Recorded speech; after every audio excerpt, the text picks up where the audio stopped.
afternoon, good evening everybody. Take my cordial love and salam. Assalamu alaikum. I am Nuzam Shurani, writing in class 7. I am 30 years old. Now I am discussing Korean writing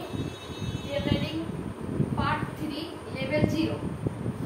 গতকাল আমরা মাই reading room সম্পর্কে 5টি পয়েন্টের প্রথম দুইটি point শিখেছি। সেই দুইটি পয়েন্টের পর আমরা 3 নম্বর পয়েন্টে রয়েছে আমাদের ঘরে কি কি রয়েছে। আমাদের প্রথম পয়েন্টটি ছিল স্টাডি, মানে শুরুতে প্রথমে নিজের পরিচয় দিতে হবে।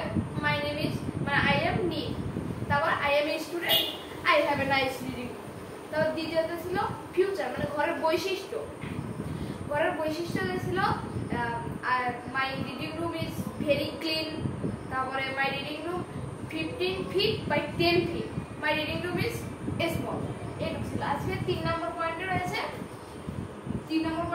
আমার ঘরে কি কি রয়েছে।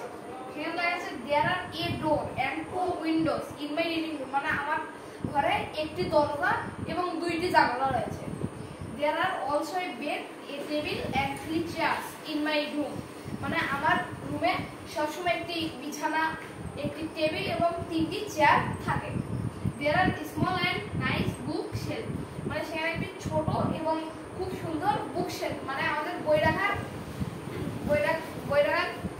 শেলফ রয়েছে। I have electric in my room, মানে আমার রুমে ইলেকট্রিসিটি রয়েছে। So there are a fan and a bulb, মানে আমার ঘরে একটি ফ্যান এবং একটি বাল্ব রয়েছে। No more today, see you again, by.